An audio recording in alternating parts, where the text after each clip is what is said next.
This video is intended to give you an understanding of two aspects of the exam. First, what is the exam covering? And second, the mechanics of how you actually complete the exam and get the information back to me. Okay. First thing, exam. The exam will cover really three components, and really that's covered in Unit 1 of the course. In Unit 1, we've looked at three basic things. First, we've looked at simple interest. Second, we looked at compound, longer-term interest. And third, we looked at annuities. So what I want you to be able to do is to resolve problems in either one of those three aspects. We're not covering annuities due. Annuities due will be covered on the final. So I want you to be crystal clear on that too. So those three things, that's what you need to focus on. How do you study this? Look, I've got 100 of examples in that course of problems being worked out on video, problems being worked out on paper. You can actually see the PDFs I got put up. And I've also got some little, I'll call them self-quizzes. They're excellent because that's how the exam is going to be set up. So take a look at all of that and you should be able to work at that to the point that you become comfortable in this, because you need to do lots of examples in order to become intuitive on this sort of thing. And once you've done those examples, I guarantee you, you've done enough examples. When you've done enough, you will understand this very well, and it will be very, not easy, but second nature to you. The second aspect that I wanted to talk to you about today was the more mechanical aspects of it. Now, if you go to the course in your D2L, here is the course right here. If you go up to assessments on the night of the exam, you go up to assessment, you'll go to quizzes. And when you go to quizzes, you will see this right here. Okay, in fact, you can do that anytime. It's just you're only going to be able to get access to it on June 2nd.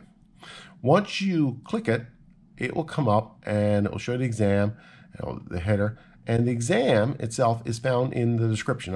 I've just written it out. So basically, it'll be wider than this. I can stretch that a bit. So I've got information here with regards to the exam and how to do it. Okay. So let me just run through the mechanics of it.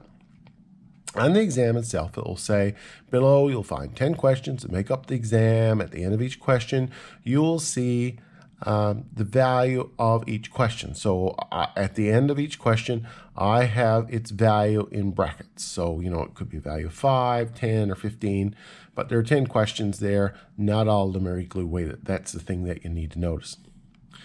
I've also included the counting days table and the formula sheet below, so you can see that in that document as well.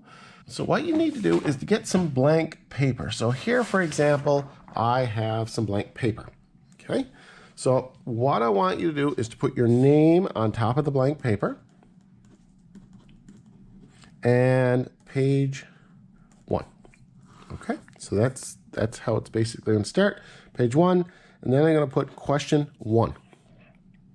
And I'm going to write down question 1. I'm going to demonstrate my workings. It's very important to show your workings, because ultimately what it comes down to is you might get the answer wrong. I don't care. You know, my major focus is, do you or can you demonstrate that you know how to resolve the problem? Anyone can make a mistake on their calculator. I am not focused as much on the answer as I am the process. It is very wise for you to write down the process. If you just put an answer there that's wrong, there's nothing I can do to help you. But if you write the details of the problem down and show me your logic, even if you get it wrong, you'll get most of the marks. So I want to be very, very clear on that. So once you've done that, you'll run out of room and you'll say, okay, I'm going to go and I'm going to do a second page. So this will be page 2 and Paul Tilley. Okay, now let's assume that I have now done my exam. There it is in front of me. I'm pleased with what I've done.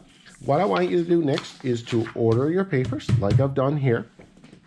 And then get out your phone. I know all of us have phones right now. Now, you could simply take pictures of it and send me the JPEGs of that. Yeah, it's a little harder for me. So what I'd like you to do is to download an app. And it doesn't matter. It's a PDF scanning app. I've got Adobe Scan, and you can find that. And effectively, Adobe Scan works very easily. All you need to do in Adobe Scan is to actually scan your document. So just like you take a picture, you write over your document, you scan it, then you go and you do a page 2, and you scan that. It's looking for the document here, thanks to me. Takes a little bit while. And once it's done that, you scan your document. There you go. So now you've got your document scanned and everything is done. Your document is finished and it turns it into a PDF, meaning that it becomes a readable document. You're then going to save that PDF. You're going to call it something. You're going to save it on your phone. And what I want you to do then, once you have got that document in place, you go to your D2L. You will notice that under assessments, there is the drop box. And once you get into the drop box, you'll see midterm drop box. You're going to click that there. And effectively from there, you are going to create a document there.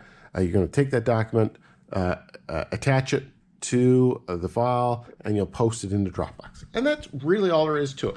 Now you got 2 hours to do the exam and another half hour to do that mechanical process that I just showed you there. Should be plenty of time. Again, good luck on the exam. Make sure you demonstrate to me that you know how to do it by showing your workings. And make sure it's clear so I can read it, because my eyes, don't hurt my eyes. Okay? Thank you. Oh, my dog didn't like that. We'll see. Okay, good luck on the exam. Any questions, you let me know.